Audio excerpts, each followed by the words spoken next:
we did an hour-long show where we talked about the NBA draft and we poured all this knowledge out of our heads. And then a few hours later, Neil O'Shea pulled off a major trade, which just pretty much erased everything we talked about the draft, because he traded the number 16 pick in the draft on Wednesday as part of a deal to acquire Robert Covington, a major move for Neil O'Shea. And we're going to start right there, Freeman and I, with the fact, before we dive into Covington and what he's going to mean to the team. Does he make them a contender? All his strengths and the weaknesses. And also, we're going to talk about Rodney Hood and the fact that he opted out of his contract. We're going to get to all of that. But first, I want to start with the fact that Neil O'Shea, a guy who loves him some draft picks, who loves acquiring young talent, who loves to develop young talent. They've got a lot of young guys on the roster right now. He went out and dealt not one, but 2 first-round picks and Trevor Ariza to get Robert Covington, a 3-and-D small forward / power forward / center from the Houston Rockets. Joe Freeman, you have covered Neil O'Shea for a long time. You and I said that we think they need to trade that pick and get a vet. Are you surprised that he pulled it off? Let alone pulled it off, but gave away 2 picks. No, I'm not surprised. I think it's something he's been trying to do for the last 2-3 years. The draft that ended up being a successful draft when they selected Anthony Simons and Gary Trent Jr. He tried really hard to trade picks for veteran talent during that draft, and the market just wasn't there.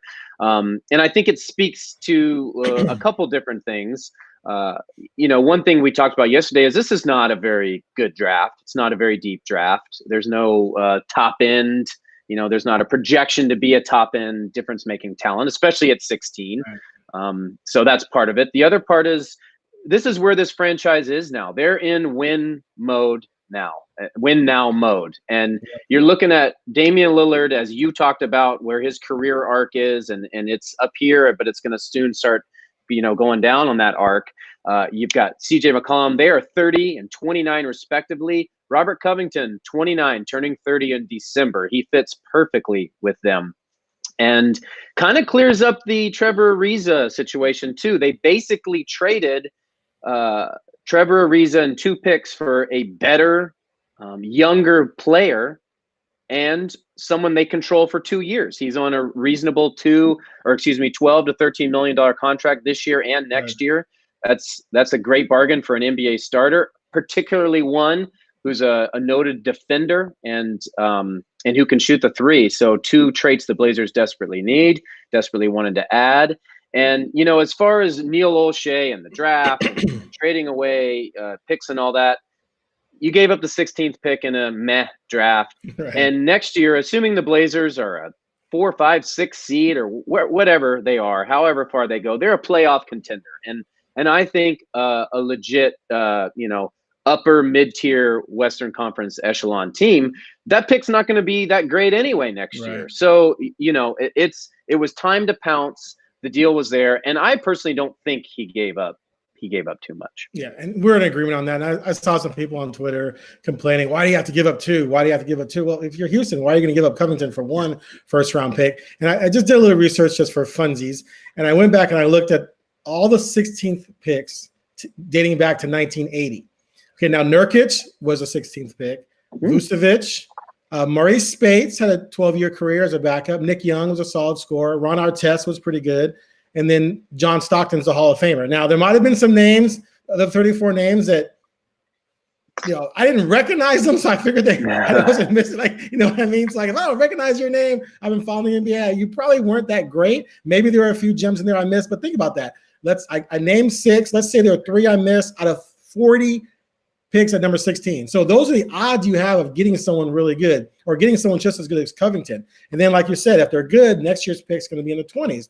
Well, I looked at the 20s. The Blazers took Simons and Nasir Little in the 20s, 24, 25. Jury's out on those guys. But you have to go back to Terry Porter in 95 at 24, Arvydas Sabonis at 25 in 1986 to find impact players they've taken in the 20s. Now, Nicholas Batum was a trade. So that kind of counts, right? So I count Batum in that. And then Zach Randolph was the 19th pick in 2001. Obviously had a great career. So, but again, few and far between. So the fact that you're giving up 2 wild card roll the dice picks for a proven guy who's almost the same age as your 2 stars and gives you exactly what you need, to me, it's just no brainer. And then people say, "Oh, what about Ariza? Ariza, the guy you got from Sacramento for Caleb's, he was in this. Wait, did they get back Swanigan in that deal? They got Swanigan also. Yeah. I mean, it's like, who'd they give up? What was the key player? I can't remember who they gave. Oh, it doesn't matter. Yeah, that's my point. So and he's 35. He's got 1 year left versus Covington having 2 years left. Ariza's. I kind of feel like people were valuing Ariza because he gave you something you needed, but he gave it to you at age 35, not age 28, which is what you need. You need someone younger. He wasn't going to be retained or brought back next year. So I think it's a no-brainer deal to make this move. Now, before we get into him, though, let's talk about Rodney Hood, because it's kind of an interesting dynamic here. He has opted out of his $6 million option. He's coming off of the Achilles heel injury. He's expected to be back, but we know those injuries can be kind of funky, right? But there's a lot of speculation out there that he opted out because they're probably going to re-sign him. Do you think that's likely? I would bet that it happens at this point. He's a guy who took less money and fewer years to return to the Blazers because he liked it here so much and he was valued so much. And he was playing, his best basketball of his career. And he's a guy who had his moments in Utah, bounced around, went to Cleveland, was supposed to be an important piece on a finals team, flopped, significantly there, memorably there, and finally kind of landed in a situation that both he and the team were comfortable with. And he's a guy very laid back, a family man, not about, being in New York or LA or anything like that. Fits perfectly with the Blazers culture. And all that kind of, I think, helped him have his, play his best basketball of his career. And so, I wouldn't be surprised if there was a little wink, wink, nod, nod, sign this deal. We'll reward you, when we can with a longer term deal for more money. And so, I do remember when the Blazers kind of had an interview or granted an availability with Rodney Hood before the NBA bubble. He was kind of asked about his contract and where he was with his player option. And he didn't guarantee they would pick it up, but he all but guaranteed he was going to be back in Portland. And so things change. A lot has changed over the last 2-3 months. And certainly since last year and since he got hurt. But I think in a perfect world for both sides, Rodney Hood comes back to Portland. And I kind of expect that to happen. Now, if someone throws a crazy deal at him in the market and outprices or outbids Portland, well, what are you going to do? But I don't know that I expect that to happen for a player who's coming off a terrible injury, who has been up and down in his career and might not be as valued other places as he is in Portland. Right. And, there's no telling when he was going to come down to earth last year, but dude was shooting like 49% from three or something stupid like that, which obviously is not sustainable, but he was playing really, really well with Lillard and McCollum and thriving. And he seemed like to be coming into his own as a player. Like you said, he felt comfortable. Whereas in Cleveland, he might have felt just too much pressure, like playing with LeBron and being involved in this trade to sort of help LeBron win a title in a world where if you win a title, LeBron's the greatest ever. If you don't, everyone else is a piece of crap, right? Yeah. So the bottom line is he looked really good playing in the system with these guys. I would think they would want to keep him and lock him up for a few more years. So let's see if that happens. Now let's move on to Covington himself and what he brings. Let's start with the obvious, which is him as a defender. He's very aggressive, pretty good, strong on-ball defender, great weak side defender. I was watching some clips of him, and I'm sure you've seen it. He blocked Rudy Gobert 3 times in one game. One of them, he went up and pinned his shot. Rudy Gobert 7-1, pinned his shot in his hands to create a jump ball. He also did the same thing to Porzingis. So this is a 6'7" guy that will go and take on 7-footers at the rim and win. So he's a pretty good help defender. What do you see? How do you see him fitting in that regard on this roster, which sorely needed some perimeter and interior defensive help? Well, that was the first thing I was going to say is this is a team that was one of the worst defensive teams in the NBA last season. I believe they were 27th in defensive rating and the worst or second or third worst defensive team in the bubble when the teams got back together, despite their, their memorable run. So they were desperate for help there. And it's something I talked about yesterday in the draft preview is that this is a franchise that's been chasing the coveted 3-and-D guy since Wesley Matthews, snapped his Achilles in 2015. And so they finally get that guy. And what he brings, he's maybe not the best on-ball guy. He's not a stopper or something like that. He's Right. not a Leonard or Kawhi Leonard or something like that.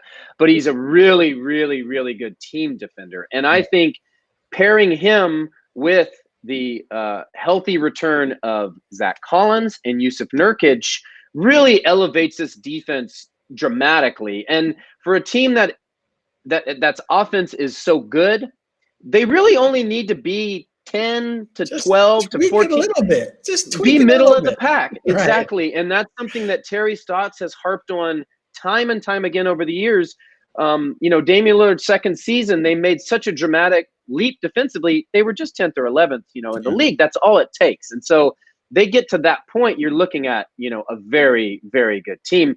And as far as Covington goes, he's really good at getting, deflecting passes. He's a good shot blocker. He averaged 2.2 blocks with Houston last year.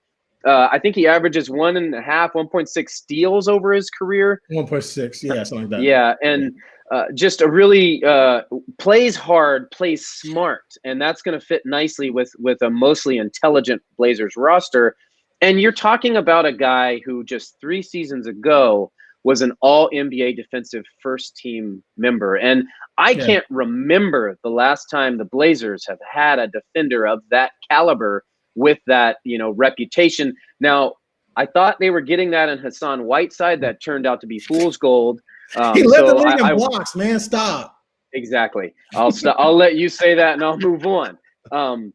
So you're getting a lot with this guy, particularly paired with what they have coming back. And you talked about what this means for the draft, and we talked about how it kind of salary-wise, it's basically similar to Ariza. But by giving up the 16th pick, the Blazers actually clear a little guaranteed salary. Right. So it will, kind of help them. And I know we're going to talk about their mechanisms to improve the roster. And I still think they either have another trade or a couple signings up their sleeve in free agency. They can still go get that on-ball stopper or another noted on-ball defender to pair with Covington that will kind of push their roster, forward even more. And let me ask you this. Wasn't Hood showing some signs in that area? I mean, not greatness, but he's athletic enough. Was he doing decently? He really was kind of evolving into one of their better perimeter defenders. He played very well and had some very memorable plays in the series against the Denver Nuggets that, catapulted the Blazers to the Western Conference Finals 2 years ago, and had kind of evolved into that role with this team. And so he's long and lanky, and he's not like an upper tier defender, but he's an above average defender. Right. And one thing that we haven't talked about with Covington, you talked about his ability to block center's shots, and he deflects a lot of passes and all that. He's got a 7'2" wingspan. Mm-hmm. He's 6'7" with that wingspan. So he plays a lot bigger even than he appears. And that's why, with Houston, he was so valuable, because they played the ridiculous small lineup in which many times he had to play center. Yeah. And I know we're going to talk about his versatility, and maybe we can pivot to that next. But what he does, he allows Terry Stotts to play him at the 3, at the 4. And I don't think they need him at the 5 with what they have on their roster, but just gives him even more roster flexibility. Yeah, definitely. Yeah, we'll definitely get the versatility as we discuss his overall role. But before we get to that, let's go to his 3-point shooting, which is the other part of this. He's been a little streaky. He struggled with Houston, only shooting 31% when they acquired him. He shot 34% with Minnesota before the trade, finished at 33%. But for the most part, for his career, in 7 years, he's only been under 35 twice. He's been over 46 4 times, with a high of 38 and 37. If they get 36 and a half from him as a spot-up 3-point shooter, they're going to be pretty happy with that, don't you think? Absolutely. And when you look at how their roster and their starting lineup's constructed, Damian Lillard and CJ McCollum take so much pressure and attract or off the other guys, because they draw so much attention from the opposing defenses. And then you add Yusuf Nurkic with his passing ability and playmaking ability and scoring ability in the post. I think Covington's going to get as much, if not more, open looks than he's ever gotten in his career. And, Right. I just dusting off the cobwebs of watching him play over the years, he's had some notable shooting nights against the Blazers when he was in Philadelphia and when he was in Minnesota. So he's a guy who has the ability to fill it up and have some big stretches. And for Dame and CJ, they just need the threat of a guy who can shoot 35-40% out there. So not only will he get open looks, but as he starts to hit them, it'll open things up for the Blazers, which is just so important to their offense. I mean, they thought they were getting this kind of a player, not quite to the caliber, but a similar kind of a guy last year in Kent Bazemore, who totally flopped, and teams left him wide open and dared him to shoot, and he couldn't do it. So, if he can be more consistent, say, than a Mo Harkless or an Al-Farouq Aminu, the Blazers, it's an overwhelming win for them. And I think he will be in this system. One of the things I noticed in watching some of his Houston highlights, as a matter of fact, there's one video, and I posted it in my Oregon Live story about Covington, where it shows every one of his three-pointers. And, dude, he shot 100%. One of those highlight videos again where someone shoots 100%. It was amazing. It's like one of your draft picks, Aaron Nesmith. Yeah, exactly. They're just perfect. They're all going to be stars. But one thing that was noticeable is how fearless he is in taking it. He's not just a guy who has to be wide open. Like there's a three he nailed from the corner with Anthony Davis right in his face. There's other clips of guys who are right on him, and he'll just give him a little look and just pull up right in their face because he's 6'7", and he has that long reach. He can shoot over people. So he's a fearless three-point shooter as well. Okay, let's get into the versatility of him before. Well, actually, let's go weaknesses first, and then get into the overall versatility. If there are weaknesses, so here's how I sort of look at it. I've been big on the Blazers getting Paul George. I think Paul George would be absolutely the perfect fit for this team. Covington gives you the D that Paul George provides, close to it at least. Paul George is a 6-time all-defensive player, so at least he's a good defender, not quite Paul George. And then he gives you the three-point shooting, which Paul George is a little bit better in that area. But the areas where Paul George is just way better, period, is creating his own shot as a mid-range shooter, which Covington is not great at, taking people off the dribble, which is something Covington is not amazing at. He's kind of a one-trick pony on defense. He can finish on the fast break. He can do those things, but he's not a guy who's going to create offense. He's not a great playmaker. He's not out setting people up for a dime pass or something like that. Do you think any of that is going to be an issue with this team, or do you think that because you get all of that from Dame, from CJ, maybe from Hood, that just having him focus on being that spot-up three-point shooter and using a lot of his energy on defense is going to mean that all that other stuff doesn't matter? I don't think they need him to do that per se. And I think one thing that was exposed in the bubble against the Lakers in the playoffs is that this team needs another guy who can create and facilitate and kind of, handle the ball when Dame and CJ are drawing a lot of defensive pressure. And so I still think they need to add a guy like that, and not a star, but someone who can come in and do that. And I think they need to do that in free agency. But what they're going to get from Covington defensively and three-point shooting, stretching the defense wise, more than makes up for that. And I will say that this is an organization that under Neil Olshey and Terry Stotts through the years has a noted track record of helping guys play their best and having career years. You go back to guys like Robin Lopez and guys like Maurice Harkless, Al-Farouq Aminu, Ed Davis, Seth Curry during his 1 year here. These are all guys who, they were either cast-offs or were guys who were kind of fledgling in their careers or just kind of, middle of the road players that the Blazers elevated and made them better. And I think what you're going to see playing alongside Damian Lillard and CJ McCollum and Yusuf Nurkic is that Covington will play better. And so the Blazers certainly need some of what you talked about, but they don't necessarily need it from him. Right. Okay. We're in agreement on that, definitely. I think it's one of those situations where they need several things. This guy plugs two of those holes, and he plugs it at three positions. Like, he can play center if needed. He won't be the primary backup center, but I could see Terry Stotts going, Dame, CJ, Trent, Hood if he comes back, and Covington playing together. Why not? So let's get to the versatility then. So let's assume either Hood comes back or they sign another small forward, right? So there's going to be, because you have to at least have someone backing him up. I personally wouldn't want Trent getting too many minutes at the three. I see him more as a two. He can do it, obviously, but I'd like for them to have someone like Hood around. Do you think it's clear that they're going to start Covington at the 3 and Zach at the 4? Or do you think a lot of that depends on Zach? Like, what's Zach going to be? Is Zach going to be what they hope he's going to be and be healthy? Or is it a situation where maybe Hood comes back, Covington starts at the 4, or they acquire another 4 and keep Covington at the 3? There's so many different ways this thing can go. And it's really hard to say right now because the roster isn't complete. Right. And so as it is right now, you're either starting Hood and Covington or you're going Covington and Zach. And, I think Neil Olshey allowed Al-Farouq Aminu to leave. He cleared the deck to create an opportunity for Zach Collins. Correct. He got hurt in the second week of the season and it's, missed basically the whole season. Right. So this is a franchise that still believes in Zach and still thinks that he has a lot to offer. And they like his versatility to play the 4 and the 5, to stretch a defense with his shot. They love his defense. Now, there's still some debate about if he is a 4 or if he's exclusively a 5. And that's where it gets back to the argument of, do you go Hood and Covington? And if that's the case, then that's what you do. And Zach's your backup 4 and plays some spot, or excuse me, backup 5 and plays some spot 4. But until we know what the roster is going to be, at the end of the week, right, or the beginning of next week, it's really hard to say. But more than anything, the Blazers have options, and if they're going to bring back Hood, and they have Trent, like you said, that can play the 2 and the 3, and who knows what's going to happen with Melo. I think this probably Hazonia's back. Yeah, right, exactly. Hazonia's back.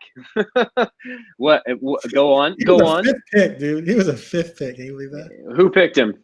I can't remember. Orlando. It was the Knicks, wasn't it? I can't remember. Well, maybe it was Orlando. Yeah, it doesn't matter. Either way, it was a wasted pick. Yeah. So, boy, you really took me off track. Sorry. Just dropping Hazonia on me mid-sentence. You were like, who? Who? Yeah. Wait. No, Why did they sign him? He's a good guy and he's talented. He just hasn't put it together. Let's not be mean. He's a really good guy, but he's not necessarily good at basketball. So when you're looking at the roster, there's a lot of versatility, and I think this does open the door for, in a perfect world, if you're looking at Joe Freeman's dream of who they could sign, a Jay Crowder or someone like that would be. I've seen people mention him. Yeah, be a perfect addition. And there's been in the past when I've really been enamored with a guy like Chris Middleton or a guy like Robert Covington. They have that guy. So if they could add another strong on-ball defender who's a kind of a grimy, tough player like a Jay Crowder, boy, it's a home run of an offseason. Now, we don't know what's going to happen if he's available or where he's looking to go and so on and so forth. But a guy like that, I think adding him would clear up a lot of the problems the Blazers have and just be a strong addition. Okay. I think we've exhausted Covington. It's good. We both agree it's a good addition. But I do have one more question before we get to our closing, which we're going to talk about Carmelo. And we have a viewer question about Carmelo and Whiteside. But how much closer, if at all, does this make Portland a contender? Well, we don't know how the roster. Well, yeah, I'm just saying this move, and assuming everything else is going to fall into place, at least status quo in terms of level, how does adding him to the mix make them closer? Does it make them closer? Yeah, of course it makes them closer. And we don't know what every other roster is going to look like at the end of the week. So it's a bit early to say. But to answer the question, yes, it pushes them closer.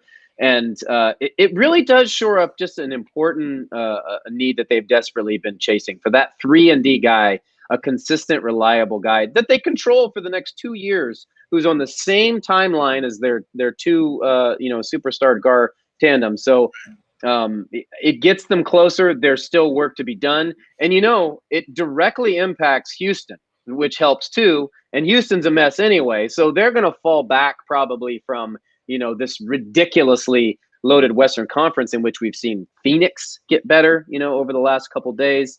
And we could go on down the list of how just uber talented and deep the conference is. So the job is not easier, and it won't be easier, but it has been made easier with Covington's addition. What do you think? Yeah, I had a conversation about this with Canzano last night, and he was like, this is before the trade, and he was like, man, I could see this team not making it. Like, we were listing the teams, and I was like, I think they're going to make the playoffs because I think having Nurk for the full season is going to change what we saw last year before the bubble, and that he makes them a playoff team. Like, I still believe that they're going to fall.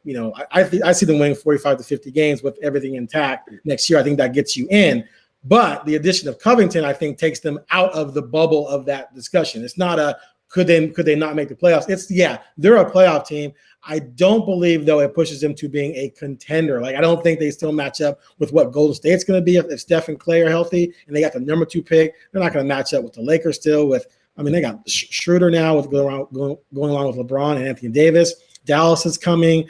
So I don't think they could beat even the Nets with Kyrie and Durant, assuming they put everything together, or even Boston. That would be pretty tough. So I don't think that puts them that much close. It gives them like one step firmly into the playoffs, but doesn't make them a true title contender. It's just a nice, strategic, small market, wise, smart, intelligent move, but it doesn't net them a championship run. But like you said, they're not done.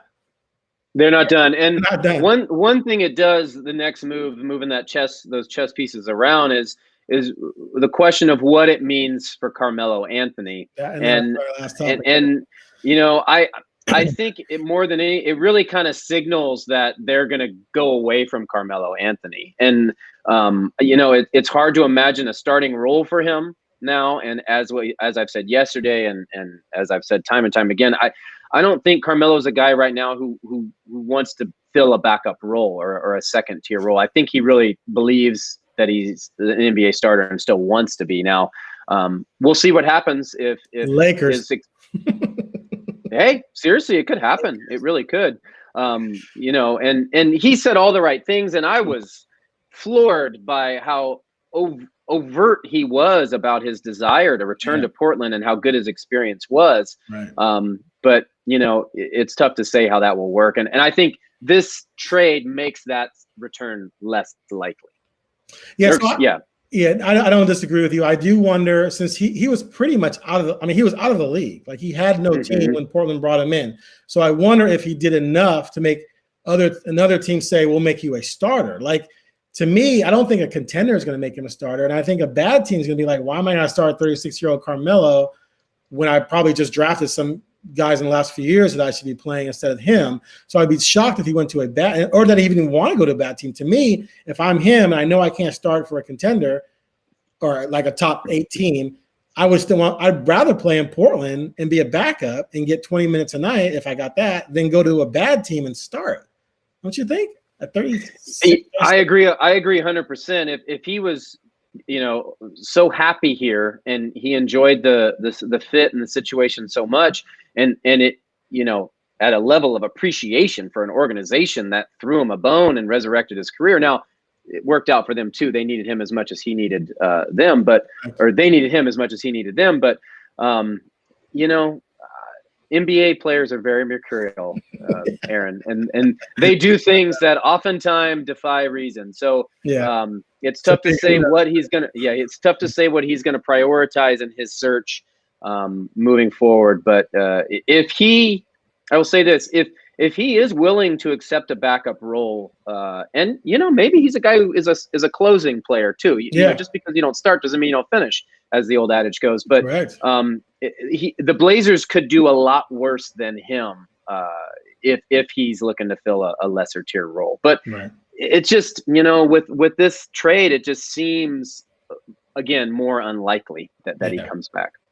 I hear you. Okay, and then we have a question we're going to close out with. Someone asks, is it possible for the Blazers to do a sign and trade with Whiteside or Melo? No on Melo, because it wouldn't. They don't have his bird rights, and it wouldn't be worth it. Like, no team's going to give you something for him. He's a free agent, and I don't think. I mean, they could with Whiteside, but I don't see why anyone would want to give up assets for Whiteside. Do you? Yeah, they could, in theory, do a sign and trade with Melo, with Whiteside. Right. I don't see how that happens. The three vehicles that the Blazers now have to use in free agency is the mid-level exception, which is about $9 million. Starts $9 million a year, 4 years, $9 million to $39 million or something like that would be the deal. And then the biannual exception, which what is it, $6 million or? The biannual is more like 6 or 7, and then there's the one other one that's like 3. I can't remember what it's called already. and then so they have the mid-level and the biannual exception, and then they also have a roughly $7.2 million trade exception. exception. Thank you. That they could use to bring back that much in salary from another team. So they do have still some more, ways to maneuver around and bring in more talent for this roster that still, as we see, is evolving. Yeah, the mid-level, the biannual starts at 3.6. So it can be 2 years, 7.4. Mid-level can be the mid-level taxpayer. They're not a taxpayer, so they're not going to worry about that. And then there's the mid-level exception, which can be up to 4 years, 39.8. So, you look at those two vehicles, you use, the mid-level to go get a Jay Crowder or someone like that in a perfect world. And then you use the biannual to go get some kind of backup point guard or something like that. Simons. and that actually brings up a good point is do they still view him as, the next big thing? And is he ready now to do what they thought he was ready last year? Because if he is ready to do that and he can be that backup, kind of playmaking point guard, boy, that really does add another piece. Now, I think they need to get him on track before they totally rely on him for something like that. But that's something to consider as well. Okay, so we've exhausted all of that. So tomorrow's a draft. Bulls. I'm a Bulls fan. Dang. Gave it away. Bulls have the 4th pick, so I'm excited about that. But I don't have to work as much because the Blazers only have 1 pick, and that's in the 2nd round, 46th overall. And then on Friday evening, or like 12:01, so basically Saturday morning, free agency begins. They can start signing players on Sunday. So we will circle back and do a free agency preview for the Blazers based on what they do in the draft. Who knows? Maybe they're going to trade Simons for a lottery pick. I don't know. At this point, you never know what's going to happen. And we'll take a longer look at sort of what they can do in free agency to further make this team a potential contender.